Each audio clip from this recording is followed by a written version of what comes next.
அனைவருக்கும் வணக்கம். Welcome to TNPSC TNUSRB preparation. இந்த வீடியோவில் பார்த்தீங்கன்னா நம்ம நேற்று நடந்த பிஜி எக்ஸாம் அதுக்கான அந்த உளவியல் பகுதிக்கான இந்த ஆன்சர் கீயை பார்த்துடலாம். ஸோ நான் உங்களுக்கு எல்லாமே கொஸ்டின் போட்டு பார்த்துட்டு உங்களுக்கு ஆன்சர் சொல்கிறேன், சரியா? ஸோ வாங்க நம்ம இன்றைக்கி இந்த கடையில் நம்ம ஆன்சர் கீயை பார்த்துலாம். இது மாதிரி ஜிகேக்கான ஆன்சர் கீ ஆல்ரெடி போட்டுருக்கு, செக் பண்ணி பாருங்கள். உங்களுக்கு 45 நீங்கள் எத்தனை மார்க் எடுத்து சொல்லி கமெண்ட் பண்ணிட்டு போங்க. இது மாதிரி உளவியல் உங்களுக்கு 25 கேள்வி அதில் எத்தனை கேள்விகள் நீங்கள் சரியாக பள்ளின்னு சொல்லி கமெண்ட் பண்ணிட்டு போங்க, சரியா? முதல் கேள்வி பாருங்கள். இது பார்த்தீங்கன்னா சி டைப் கொஸ்டின் இருப்பா, சரியா? சி டைப் கொஸ்டின் எனக்கு கிடச்சிது, அதில் ஆன்சர் கீ போடுறேன். முதல் கேள்வி, 600இன் எக்ஸ் சதவீதம் என்பது 450 எனில் எக்ஸின் மதிப்பு என்ன?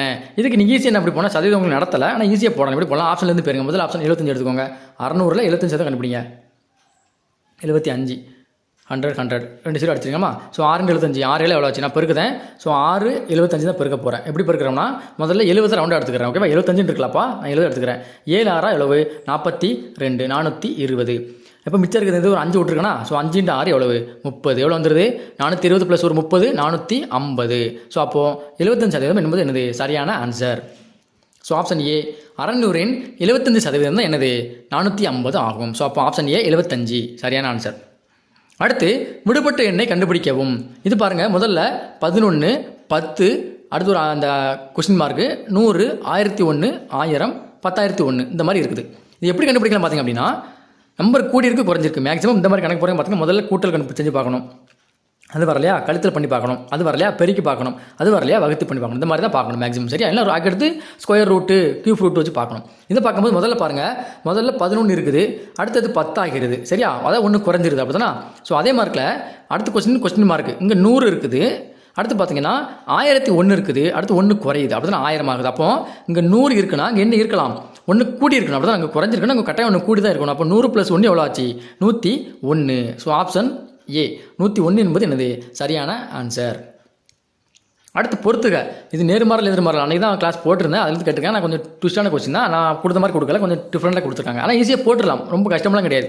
முதல்ல கூட்டு வட்டி தெரியணும். கூட்டு வட்டினாலே தனி வட்டி கூட்டு வட்டி பார்த்துருந்தாலே இந்த ஃபார்முலா பார்த்துருப்பீங்க. என்னது? A = P of 1 + R/100 power n. இது என்னது? முதல்ல வரும் கூட்டு வட்டிக்கு ஃபார்முலா டி. அடுத்து தள்ளுபடினாலே லாப நட்ட கணக்கில் தான் வரும். ஸோ அவங்க இதை பொறுத்த வரைக்கும் லாப நட்டம் எங்கே இருக்குது? சியில் தான் இருக்குது, சி. நேர்மாறல் என்ன? நான் கணக்கு சொல்லும்போது சொல்லியிருந்தேன், நேர்மாறல் அப்படின்னா நீங்கள் என்னது? தலைகீழ செஞ்சு போடணும் அப்படின்னு சொன்னால் தலைகீழ செஞ்சு நீங்கள் அடி கொடுக்க மாதிரி வர சொன்னேன். அப்போ தலைகீழ என்ன மாதிரி இருக்கும் பாருங்கள், இது சேம் மார்க் XY நேராக இருக்குது, கே எங்கே இருக்குது தப்பாக இருக்குது, அப்படி தானே? ஸோ அப்போ இது வராது. ஸோ அப்போ நேர்மாறல் பார்த்தீங்க அப்படின்னா Y = KX, அது பியில் இருக்கு இல்லையா? பி. அடுத்து எதிர்மாறல் பார்த்தீங்கன்னா என்னது? நம்ம அப்படியே செய்யணும் அப்படின்னு சொல்லியிருந்தேன் உங்களுக்கு கணக்கு சொல்லும்போது. அப்போ அப்படி எங்கே இருக்குது? XY = K, அப்போ ஏல இருக்குது. ஸோ அப்போ TCB எங்கே இருக்குது? வெயிட் பண்ணுங்கள். ரைட்டு. TCB எங்கே இருக்குது? ஆப்ஷன் சியில் இருக்கு இல்லையா? இதான் இது சரியான ஆன்சர். TCBA கரெக்டு தானப்பா? கூட்டுப்பட்டிக்கு ஃபார்முலா A = PD. அடுத்து தள்ளுபடிக்கு C, நேர்மாறலுக்கு வந்துங்கன்னா B.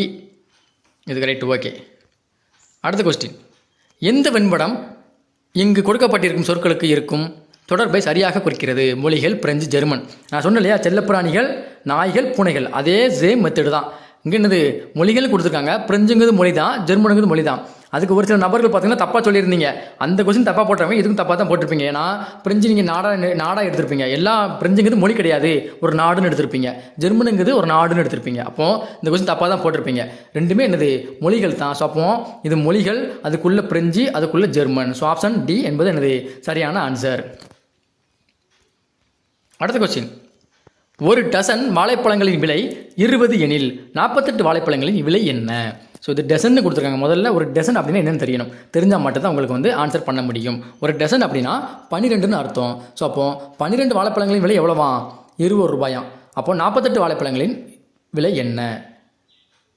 ஸோ இது நேர்மாறல் எதிர்மாறல் சொல்லியிருந்தியா? ஸோ அப்போ வாழைப்பழங்கள் எண்ணிக்கை என்ன செஞ்சுருக்குது? கூடி இருக்குது. அதே மார்க்கில் அப்போ விலை என்ன செய்யும்? கூடும். அப்போ அடி கொடுக்கலாமா என்னது? அப்போ இது என்னது? நேர்மாறல். நேர்மாறல் என்னது? தலைகீழ அடி கொடுக்கணும், அப்படி தானே? ஸோ அப்போ தலைகீழ அடி கொடுத்தா என்னப்பா வரும்? 48/12 × 20. ஒரு 12 12, 4 12 48. ஸோ 4 × 8 எவ்வளோ ஆச்சு? 80. 4 2 8. 80 என்பது என்னது? சரியான ஆன்சர். ஸோ ஆப்ஷன் ஏ 80 என்பது என்னது? சரியான ஆன்சர். நேர்மாறல் எதிர்மாறல் தான் நான் கொடுத்து அப்படியே கொடுத்துருக்காங்க. அந்த டெசன் மட்டும் கொஞ்சம் மாற்றி கொடுத்துருக்காங்க. ஸோ ஒரு டெசன் எவ்வளோ பழங்கள் தெரிஞ்சால் அந்த கொஸ்டின் ஈஸியாக ஆன்சர் பண்ணியிருக்கலாம். அடுத்து கீழ்காணும் தொடர்களில் சரியான தொடரை தெரிவு செய்க. இந்த கொஸ்டின் கொஞ்சம் எல்லாருக்குமே கொஞ்சம் குழப்பிருக்குமா? அப்படி தான் மேக்ஸிமம் நிறைய பேர் பார்த்தீங்கன்னா தப்பு தான் போட்டிருப்பீங்கன்னு நினைக்கிறேன். இதில் என்னோடய தமிழ் நோட்டில் எழுதியிருப்பேன். அதாவது ஒருமைக்கு பார்த்தீங்க அப்படின்னா அன்று அப்படின்னு எழுதணும். பன்மைக்கு பார்த்தீங்க அப்படின்னா என்னது அல்ல அப்படின்னு எழுதணும். இது பார்த்தீங்கன்னா அக்ரிணை பொருள்களில் தான் வரும். ஆனால் இந்த மாதிரி உயர்திணை பொருட்கள் பார்த்தீங்க அப்படின்னா அவன் அல்லேன் அல்லேன் அல்லேல் இந்த மாதிரி வரும். ஸோ அப்போ சரியான ஆன்சர் பார்த்தீங்க அப்படின்னா ஆப்ஷன் டி, பானையை உடைத்தது அவன் அல்லன் அப்படின்னு வரணும். சரியா? அடுத்து வேறுபட்டு இருப்பதை தேர்ந்தெடு. ரொம்ப ரொம்ப சிம்பிளான கொஸ்டின். இது பார்த்தீங்கன்னா பகா எண்ணு பகா எண்ணு பகா எண்ணு, இது மட்டும் பகா எண்ணு. ஓகேவா? அதான் அவ்வளோதான். ஸோ ஆப்ஷன் சி 9 என்பது என்னது சரியான ஆன்சர். அடுத்த ஒரு விவாதம் கொடுத்துருக்காங்க பாருங்கள். அவன் உச்ச மதிப்பீட்டு குறியீடு மதிப்பெண் பெற்றால் உதவித்தொகை பெறுவான். அவன் உதவித்தொகை பெற்றுள்ளான் என்றால் உச்ச மதிப்பீட்டு குறியீடு மதிப்பெண் பெற்று இருப்பான். இந்த விவாதம் பார்த்தீங்கன்னா சரியானதா தவறானதா சந்தேகத்திற்குரியதா தீர்வின்றி போவதான்னு கேட்குறாங்க. முதல்ல அதாவது ஒரு ஸ்காலர்ஷிப் அதாவது உதவித்தொகை வாங்க போகிறாப்புல, அதுக்கு அவன் வந்து பார்த்தீங்கன்னா ஒரு கட் ஆஃப் வாங்கணும். அந்த கட் ஆஃபை வாங்கினா தான் அது உதவித்தொகை கொடுப்பாங்கன்னு சொல்லிட்டாங்க. ஆனால் அவன் வந்து கட் ஆஃப் வாங்கிட்டான், சாரி உதவித்தொகை வாங்கிட்டான். அப்போ கட்டாயம் என்ன செஞ்சுருக்கணும்? அந்த கட் ஆஃபும் வாங்கியிருந்தா தான் அந்த உதவித்தொகை பெற முடியும். அப்போ அவன் ஸ்காலர்ஷிப்பும் வாங்கிட்டான், அந்த உச்ச மதிப்பீடு குறிப்பீடும் வாங்கிட்டான். அப்போ ஒரு முழுக்க சரியான கூற்று தான் இந்த விவாதம். ஸோ ஆப்ஷன் ஏ சரியானது. 871 என்ற எண்ணின் தமிழன் ஆகும். தமிழன் டேஸ் ஆகும்னு கேட்டிருக்காங்க. ஏதாவது 871 தமிழன் கேட்டிருக்காங்க. இப்போ வேறு ஒன்றும் இல்லை. நான் எதுவும் பார்த்தீங்கன்னா டெஸ்ட் கொடுத்துருப்பேன். அதில் சொல்லியிருப்பேன், கடலை உருண்டையை நசுக்கி சப்பி ருசித்து சாப்பிட்டால் என்ன அழகு கூமுட்டை. இது வந்து ஷார்ட்கட்டு. அதை வச்சு போட்டால் எனக்கு ஈஸியாக போட்டுடலாம். 8க்கு பார்த்தீங்க அப்படின்னா அழகுன்னு வரும். அடுத்து 7க்கு பார்த்தீங்கன்னா என்ன அழகு ஏ வரும். அடுத்து 1க்கு பார்த்தீங்கன்னா கடலை உருண்டையை ஓகேவா? ஸோ ஏ கே எங்கே இருக்குது? ஆப்ஷன் சியில் இருக்கு இல்லையா? ஏ க. அடுத்து கிண்டில் என்ற சொல்லின் உள்ள எழுத்துக்களை அகரவரிசையில் மாற்றி அமைத்தால் எந்த எழுத்து தன் நிலையில் இருந்து மாறாமல் இருக்கும்? ஸோ அதாவது பார்த்தீங்கன்னா இது பார்த்தீங்கன்னா உங்களுக்கு வந்து இந்த இது சொல்லுவாங்களே ஆங்கில வார்த்தைகள் அகரவரிசையாக்கம் அதில் வரும். அப்போது இந்த முதல்ல இதை எழுதிக்கோங்க, KINDLE. ஸோ இது முதல்ல நீங்கள் பார்த்தீங்கன்னா ஏபிசி ஆர்டர் எழுதணும். முதல்ல ஏபிசியில் எந்த எழுத்து வரும்? ABCD. டி இருக்குதா? அப்போ முதல்ல டி. அடுத்து ABCDE வருமா? அப்போ இ. அடுத்து எஃப் வரல, எஃப் இல்லை, GH இருக்கா? GH இல்லை, ஐ இருக்கு இல்லையா? So I. அடுத்து JKL இருக்கா? கொஞ்சம் வெயிட் பண்ணுங்கள். ABCDE IJK வரும் இல்லையா? கே. அடுத்து கேக்கு அடுத்து என்னது? எல் ஆட்டோமேட்டிக்காக வருது. அடுத்து இ. ஓகேவா? ஸோ அப்போ இந்த எள்ளு தான் பார்த்தீங்க அப்படின்னா சேமாக இருக்கும். ஓகேவா? ஸோ அப்போ இந்த எள்ளு வந்து என்னது அதோட தன் நிலையிலிருந்து மாறாமல் இருக்கும். ஸோ ஆப்ஷன் பியில் இருக்கு பாருங்கள், எல். ஆப்ஷன் பி என்பது என்னது சரியான ஆன்சர். பின்வரும் அட்டவணையை பார்த்து பதிலளிக்கவும். இது ஒரு கொஸ்டின் கொஞ்சம் உங்களுக்கு கிரேஸ் மார்க் வாய்ப்பு இருக்குது. ஆனால் கிரேஸ் மார்க்னு சொல்ல முடியாது, அவங்க எந்த மதத்தில் கேட்டிருக்காங்கன்னு தெரியல, நம்ம பார்ப்போம்.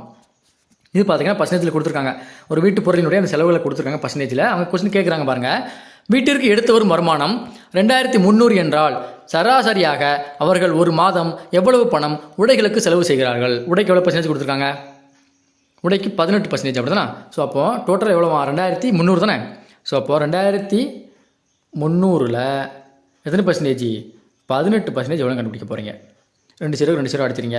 23 18 எவ்வளோ வரும் பாருங்கள். அவ்வளோதான், முடிஞ்சு போச்சு. 2 பேருக்குன்னா வந்துடும் ஒரு ஆன்சர். 23 18 பிறக்கலாமா? M3 24க்கு 4 மீதி 2 2 16 18. அடுத்து என்னது?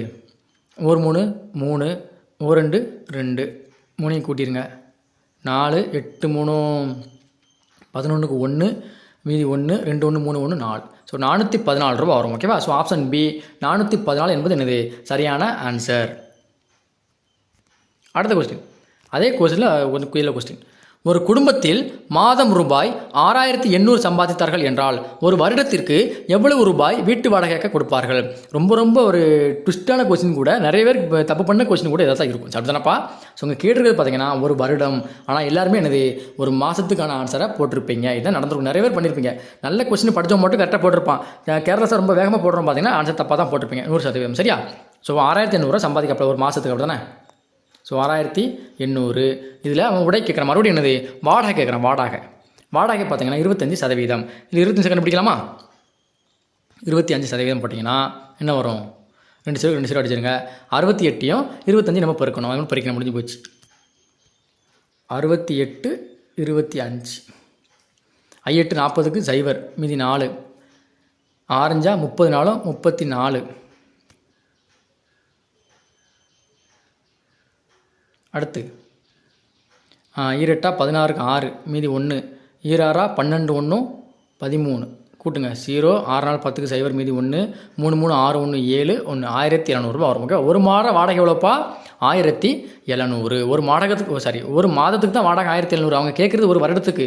ஸோ அப்போது 1700 × 12 போடணும். அப்படி போட்டிங்கன்னா உங்களுக்கு வந்து ஆப்ஷன் சி 20400 வரும். ஸோ ஆப்ஷன் சி 20400 என்பது என்னது சரியான ஆன்சர். கொஸ்டினை ஒழுங்காக வாசிக்காமல் போட்டிருந்தீங்கன்னா அந்த கொஸ்டின் எல்லாருமே தப்பு பண்ணியிருப்பீங்க. டக்குன்னு நீங்கள் விட கண்டுபிடிச்சி 1700 வருதா? ஸோ ஆப்ஷன் ஏல தான் 1700 வச்சுருக்காங்க. நீங்கள் அதை தான் போட்டிருப்பீங்க, தப்பு பண்ணியிருப்பீங்க. சரியான ஆன்சர் பார்த்தீங்கன்னா ஆப்ஷன் சி 20400. அடுத்து, குடும்பத்தார் கொடுக்கும் மாத வீட்டு வாடகை எவ்வளவு? இந்த கொஸ்டின் தான் கொஞ்சம் எல்லாருக்கும் தெரியல. நீங்கள் மேலே ஆல்ரெடி கண்டுபிடிச்சிருப்பீங்க இந்த ரூபாய்க்கு. இதுக்கு ஒரு மாதம் வாடகை சம்பளம் எவ்வளோ வரும்? 1700. 1700 ஆப்ஷனில் இருக்கா? இல்லை. ஸோ இதுக்கு நீங்கள் கண்டுபிடிங்களேன். இந்த 2300 இருக்கு இல்லையா? 2300க்கு வாடகை எவ்வளவு? 25% கண்டுபிடிங்க. 2300 × 25/100. 2 அடிச்சிடலாமா? ஸோ 23 × 25 போடுங்க. 23 × 25. 5 15க்கு 5 மீதி 1 2 10 1 11. அடுத்து 23 6 2 4 எவ்வளோ வருது பாருங்கள். 5 6 1 7 5 575 வரும்பா. ஸோ ஆப்ஷனில் பாருங்கள் 575 இருக்காது. என்ன தான் இருக்கும்? 550 தான் இருக்குது. அப்படி தானே? ஸோ அப்போது இந்த அளவு கிட்ட வருது இல்லையா? ஸோ அதனால் நீங்கள் என்னது 550ன்னு ஆன்சர் போட்டுக்கோங்க. ஒருவேளை இது எந்த மதிப்புமே கொடுக்காதனால கொஸ்டின் கொஞ்சம் குழப்பற மாதிரி இருக்கனால கிரேஸ் மார்க் கொடுக்க வாய்ப்புகள் அதிகம். ஓகேவா? ஸோ ஆனால் ஆப்ஷன் ஏ 550 பார்த்தீங்கன்னா ஒரு 80% வாய்ப்புகள் இருக்குது, ஆன்சர் இருக்குது. ஏன்னா உங்களுக்கு எப்படி போட்டாலும் அந்த 575 தான் வரணும். அந்த 575 கிட்ட இருக்கிறதுனால எனக்கு அந்த ஆன்சர் நீங்கள் போட்டுக்கோங்க 550. சரியா? அவ்வளோதான், வேறு ஒன்றும் இல்லை. அடுத்த கொஸ்டின், பல பாடப்பயிற்சி தொடரில் ABCDEF மாணவிகள் சதவீதம் கீழே குறிப்பிடப்பட்டுள்ளது. மொத்தம் 800 மாணவிகள் உள்ளனர். பாடப்பயிற்சி சியில் எத்தனை மாணவிகள் உள்ளன? சி எங்கே இருக்குது? இந்த இருக்குது. எப்போ பொடிசாக கொடுத்தோம் 2 வா. ஸோ அப்போ டோட்டலாக 800 பேர். 800 பேரில் 2% பேர் கண்டுபிடிங்க. முடிஞ்சு போச்சு. 2 0 இனி 2 16. ஸோ ஆப்ஷன் பி 16 என்பது என்னது சரியான ஆன்சர். Option B 16. இதெல்லாம் தவறு போடவே கூடாது, ரொம்ப சிம்பிளான கணக்கு. அடுத்து, ஒரு பில்லியனுக்கு சமமானது. இப்போ ரீசெண்டாக நடந்த எக்ஸாம்லேயும் போன வருஷம் நடந்த எபிஎஸ்சி எக்ஸாம் கொடுத்துருந்தாங்க இல்லையா? பொறுத்துக்கு மாதிரி கொடுத்துருந்தாங்க உங்களுக்கு. 1 பில்லியன் 1 மில்லியன் 100 கோடின்னு கொடுத்துருந்தாங்க இல்லையா? அதை வந்து அதை பேஸ் பண்ணி கேட்டிருக்காங்க. ஆனால் டேரெக்டாக கேட்டாங்க ஒரே கொஸ்டினா. ஒரு பில்லியனுக்கு சமமானது பார்த்திங்க அப்படின்னா 100 கோடி. ஸோ ஆப்ஷன் ஏ 100 கோடி. இங்கே பாருங்கள், இது வந்து தடவரிசை நான் கொடுத்துருந்தேன் இல்லையா? தரவரிசை ஒரு கொஸ்டின் கட்டாயம் வரும்னு சொன்னால் வந்துருச்சா? அதே மாதிரி பாருங்கள், ஹச் என்பவரை விட எஃப் என்பவரிடம் குறைவான பணம் உள்ளது. ஸோ அப்போது ஹச் என்பவரை விட எஃப் என்பவர், அப்போ மேலே ஹச் வந்துடுவார், எஃப் கீழே இருப்பார். அப்படி தான். ஸோ எஃப் வந்து பார்த்தீங்கன்னா ஹச்சை விட குறைவாக பணம் வச்சிருக்காரு. ஆனால் ஜி என்பவரை விட அதிகமாக உள்ளார். அப்போ எஃப் வந்து பார்த்தீங்கன்னா ஜியை விட பார்த்தீங்கன்னா அதிகமாக வச்சிருக்காரு. அடுத்து, இ என்பவரிடம் எஃப்ஐ விட அதிகமாக பணம் உள்ளது. எஃப்ஐ விட அதிகமாக பணம் இருக்கா யார்கிட்ட? ஈட்ட. அப்போ இங்கே வருவாரா? அடுத்து, ஆனால் ஹச் என்பவரை விட குறைவாக உள்ளது. அப்போ ஹச்சுக்கு கீழே வந்துடுவார். ஓகேவா? அப்போ இங்கே வந்துடுவார். இதில் யார் மிக ஏழைன்னு கேட்குறாங்க. மிகப்பெரிய ஏழை யாருப்பா? Option G. ஜி தான் பார்த்தீங்கன்னா என்னது மிக ஏழை. ஸோ ஆப்ஷன் டி ஜி இதான் என்னது சரியான ஆன்சர். அடுத்த கொஸ்டின், கீழ்கண்ட பேச்சு வழக்கிற்கான சரியான எழுத்து வழக்கை தெரிவு செய்க. இதை வந்து பார்த்தீங்கன்னா உங்களுக்கு வந்து கொடுத்துருந்தேன், ஒரு டெஸ்ட்டில் கொடுத்துருந்தேன் இல்லையா? அம்மா எனக்கு பசிக்குது சோறு தான். இதை வந்து நீங்கள் சரியான முறையில் படத்துக்கு எழுதியிருந்தேன். அதே மாதிரி பேஸ் பண்ணி ஒரு கொஸ்டின் கேட்டிருக்காங்க பாருங்கள். ஏன் கூட விளையாட வாரியா? இதுக்கான சரியான எழுத்து வழக்கு கேட்குறாங்க. ஆப்ஷன் சி என்னோடு விளையாட வருகின்றாயா? இதான் இது சரியான ஆன்சர். இதில் பாருங்கள், அடுத்து ஒரு ஏபிசிடி கொஸ்டின். இதில் எப்படி கேட்கலாம் பாருங்கள். ACFJ அடுத்து என்ன வரும் கேட்குறாங்க. இப்போ முதல்ல ஏலேருந்து பாருங்கள். அப்படி தானே? ஸோ ஏலேருந்து எத்தனை லெட்டர்னு பாருங்கள். சி ABCன்னு இருக்கும். அப்படி தானே? ஸோ சி 1 லெட்டர் விட்டு என்னது சிஏ போட்டிருக்காங்க. ஏலேருந்து 1 லெட்டர் விட்டு சி. அப்படி தானே? ஸோ அப்போ முதல்ல 1 லெட்டர் விட்டுருக்காங்க, கேப்பு 1 விட்டுருக்காங்க. அடுத்து சியிலேருந்து எஃப் CDEF கூட 2 எழுத்து இருக்குதா? ஸோ அப்போ கேப்பு 2 விட்டுருக்காங்க. அடுத்து 3 விடுவாங்கன்னு நினைக்கிறேன். அப்படி தானே? ஸோ எஃப்லேருந்து பாருங்கள் ABCDEFGHI 3 எழுத்து விட்டுருக்காங்களா? சாரி 3. அடுத்து 4 எழுத்து விட்டுருப்பாங்க. கரெக்டாக? ஸோ இப்போ 4 எழுத்து விடுங்க.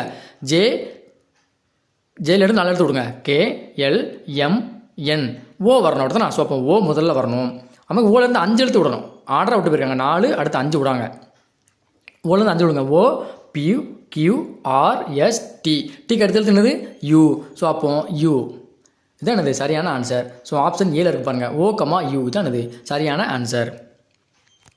அடுத்து, 7 என்பதன் குறியீடு TFWFO எனில் கிவன் என்பதன் குறியீடு என்ன? இது எப்படி பார்த்தீங்க அப்படின்னா முதல்ல அடுத்த லெட்டர் பார்க்கணும். எஸ்ஸுக்கு அடுத்த லெட்டர் என்னதுப்பா? டி அப்படிதானா? ஸோ ST அடுத்த லெட்டர் போட்டிருக்காங்களா? அடுத்து ஈக்கு அடுத்த லெட்டர் என்னது? EF அப்படிதானா? எஃப் போட்டிருக்காங்களா? TF. அடுத்து பிக்கு அடுத்த லெட்டர் என்னது? W. அடுத்து ஈக்கு அடுத்த லெட்டர் என்னது? F. என்னுக்கு அடுத்த லெட்டர் என்னது? O. அவருக்கு அடுத்தடுத்த லெட்டர் போட்டிருக்காங்க. ஸோ அப்போ இதுக்கு நீங்கள் அடுத்த லெட்டர் போடுங்க. ஜிக்கு அடுத்த லெட்டர் என்னது? GH. ஓகேவா? அடுத்து IJ அப்படிதானா? J. அடுத்து பிக்கு அடுத்த எழுத்து W. அடுத்து ஈக்கு அடுத்த எழுத்து F. என்னுக்கு அடுத்த எழுத்து O. அப்போது HJWFO. ஆப்ஷன் டியில் இருக்கு பாருங்கள். ஸோ ஆப்ஷன் டி HJWFO என்பது சரியான ஆன்சர். அடுத்து தகழி என்ற சொல்லின் பொருள் டேஷ் ஆகும்.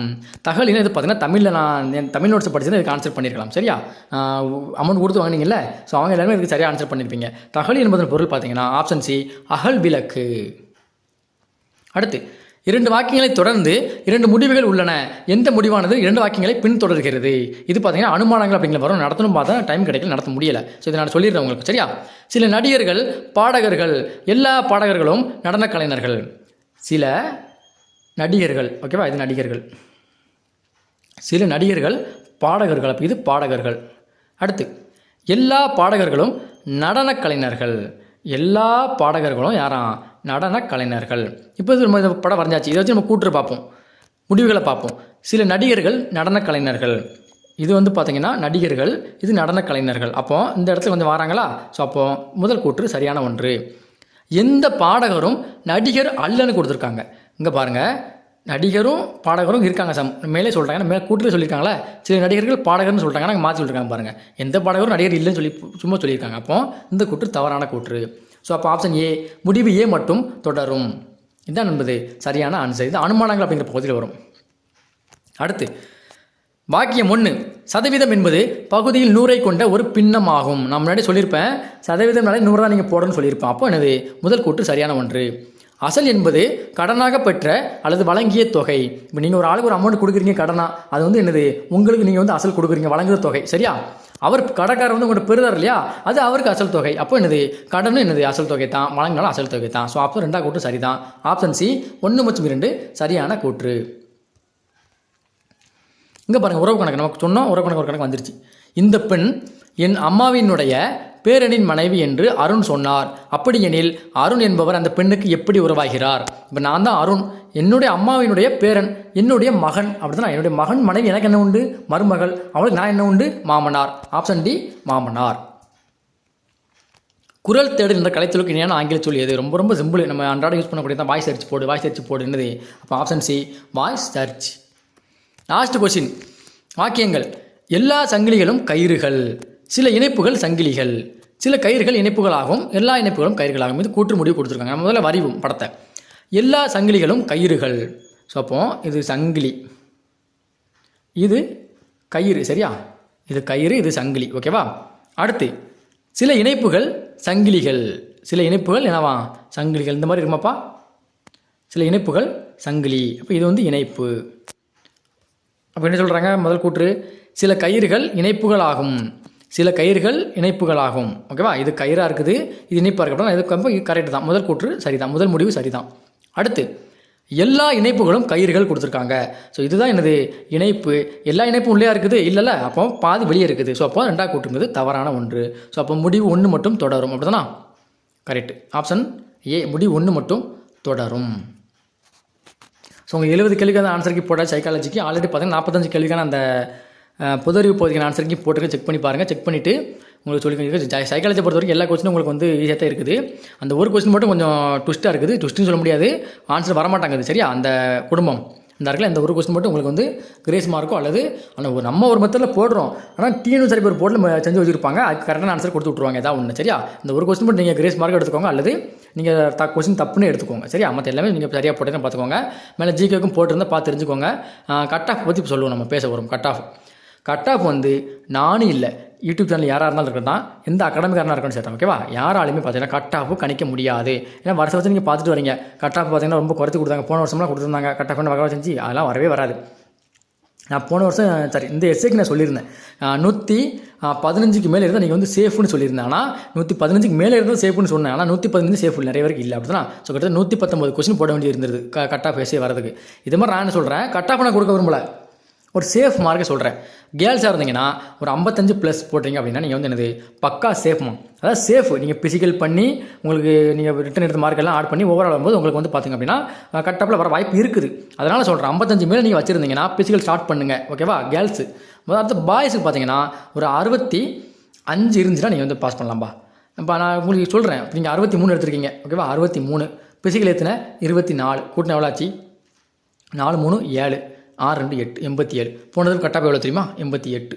இதை நான் சொல்ல வரேன். 65 மார்க் இருந்தால் நீ வந்து பிசிக்கல் அதாவது 63 நீ கட் ஆஃப் வருவே, பிசிக்கல் போகலாம் வேண்டாம்னு சொல்லலை. ஆனால் உன்னுடைய ஓவரால் மார்க் வரும்போது நீ கஷ்டப்படுவே, அதெல்லாம் சொல்ல வரேன். சரியா? ஸோ 65 மார்க் இருப்பேன் எனக்கு அப்படிங்கிறவங்க பிசிக்கல் 24 எவ்வளோ ஆச்சு? நான் 5 4 9 6 2 8 89 மார்க். அவனுக்கு ஏஆரோ டிஎஸ்பி கட்டாயம் கிடைக்கும். சரியா? அதான் நான் சொல்ல வரேன். பக்கா சேஃப் மார்க்குன்னு கேட்டிங்கன்னா 65 பாய்ஸுக்கு, கேர்ள்ஸுக்கு 55. ஓகேவா? ஸோ 55ங்கிறது கேர்ள்ஸுக்கு வந்து கொஞ்சம் கம்மி தான், கொஞ்சம் இதோட அதிகமாக வர வாய்ப்பு தான் இருக்குது, குறை வாய்ப்பு இல்லை. சரியா? இதெல்லாம் சேஃப் மார்க்குமா, கட் ஆஃப் கிடையாது. சரியா? நிறைய பேர் கட் ஆஃப் கேட்டிங்க, எக்ஸாம் முடிஞ்சவொடனே எனக்கு கட் ஆஃப் எவ்வளோ கேட்டிங்க. கட் ஆஃப் எனக்கு சொல்ல முடியாது, அது TNSRB போர்டு மட்டும் தான் கண்டி சொல்ல முடியும், வேறு யாராலையும் சொல்ல முடியாது. ஓகேவா? நான் சேஃப் மார்க் தான் சொல்கிறேன். கேர்ள்ஸ் 55 தான் நீ பிசிக்கல் பண்ண ஸ்டார்ட் பண்ணிடு இன்னிலேருந்து. பாய்ஸாக இருந்தால் 65 தான் நீ சேவ் பண்ண ஆரம்பிச்சிரு. கட் ஆஃப் பார்த்தீங்கன்னா குறையத்தான் வரும், பாய்ஸுக்கும் சரி கேர்ள்ஸுக்கும் சரி குறைவாக தான் வரும். ஆனால் அவங்களுக்கு ஃபிசிக்கல் பண்ணி ஓவரால் வரும்போது ஓவராலில் மார்க் வராது, நீங்கள் வந்து என்னது ஆட்டோமேட்டிக் வெளியே வந்துடுவீங்க. அதை தான் சொல்ல வரேன். நான் இப்போ கட் ஆஃப் குறைச்சி கொடுத்துட்டு கட் ஆஃப் கூட வந்து நினச்சி பண்ணுவீங்க, இனி திட்டுவீங்க, இவன் என்ன கட் ஆஃப் கொடுக்கணும்னு சொல்லி திட்டுவீங்க. அதுக்கு நான் சொல்கிறேன், நீ சேஃபாக இருந்துக்கோ, இதுதான் சேஃப் மார்க்கு. நீ 65 மார்க் போடுற, பிசிக்கல் ஒரு 24 மார்க் ஆச்சு, டோட்டலாக உனக்கு வேலை கிடைக்க சான்சஸ் இருக்குது. இதே நீ 62 மார்க் 61 மார்க் இருக்குன்னு வச்சுக்கோங்க, 61 + 24 ஓவரால் கட் ஆஃபில் உனக்கு வராது. அதை தான் நான் சொல்ல வரேன். சரியா? ஏன்னா வேக்கண்ட் வந்து ரொம்ப கம்மி, 3000 தான், 3500 ரவுண்டாக வச்சுக்கலாம். கேர்ள்ஸுக்கு ஒரு 700 பேரும் அப்படிங்கும்போது 2000 சம்திங் தான் அது பாய்ஸுக்கு வரும். அதனால் சொல்கிறேன்பா, நான் சொல்கிறது உங்களுக்கு மனதுக்கு கஷ்டமாக இருந்தாலும் இதுதான் நிசந்திர உண்மை. போன தடவை நிறைய பேர் இதே மாதிரி தான் 62 மார்க் வச்சுருந்தான், ஃபிசிக்கலில் 24 மார்க் போட்டாங்க. எத்தனாச்சு? 6 8 86 mark. Overall cut off 88, 2 mark இல்லை. 63 மார்க் வச்சுருந்தான், 87 வரும், 1 மார்க் இல்லை. இதுதான் நடக்குது. ஸோ அந்த உண்மையை நான் சொல்கிறேன். சரியா? ஆனால் இப்போ வேக்கண்ட் ரொம்ப கம்மி, அதை விட 88 வர கூட வாய்ப்பு இல்லை, அதை விட அதிகமாக வர தான் வாய்ப்பு இருக்குன்னு தவிர குறைய வாய்ப்பு இல்லை. அதனால தான் சொல்கிறேன். ஓகேவா? நீ 65 இருந்தால் பக்கா சேஃபு, 55 இருந்தால் பக்கா சேஃப் கேர்ள்ஸுக்கு பாய்ஸுக்கு. ஓகேவா? இதுதான் என்னுடைய கட் ஆஃப்னு சொல்ல முடியாது, என்னுடைய சேஃப் மார்க். அவ்வளோதான் நான் சொல்கிற சேஃப் மார்க்குப்பா, அவ்வளோதான். இவ்வளோ மார்க் இருந்தால் நீ பிசிக்கல் தயங்காமல் நிலையிலேருந்து ஸ்டார்ட் பண்ணிடுங்க. எல்லாமே பிசிக்கல் எல்லாமே பக்காவாக பண்ணுங்கள். சரியா? ஸோ நன்றி, வணக்கம். அடுத்த ஒரு வீடியோவில் சந்திக்கலாம். தமிழுக்கான ஆன்சருக்கு நான் வந்து அனலைஸ் பண்ணிவிட்டு உங்களுக்கு போடுறேன். சரியா? தமிழ் நிறைய கொஸ்டின் இருக்குது, நம்மளோட இந்த கேண்டரேட் நோட்லேருந்து நிறைய கேட்டிருந்தாங்க, நீங்கள் பார்த்துருப்பீங்க. ஸோ என்னது நிறைய பேர் எழுதி நினைக்கிறேன், நான் இன்ஸ்டாவில் போட்ட வரைக்கும் டெலிகிராமில் போட்டிருந்தேன், நிறைய பேர் ரெஸ்பான்ஸ் பண்ணியிருந்தீங்க. ரொம்ப நன்றி. அடுத்த வீடியோவில் சந்திக்கலாம்.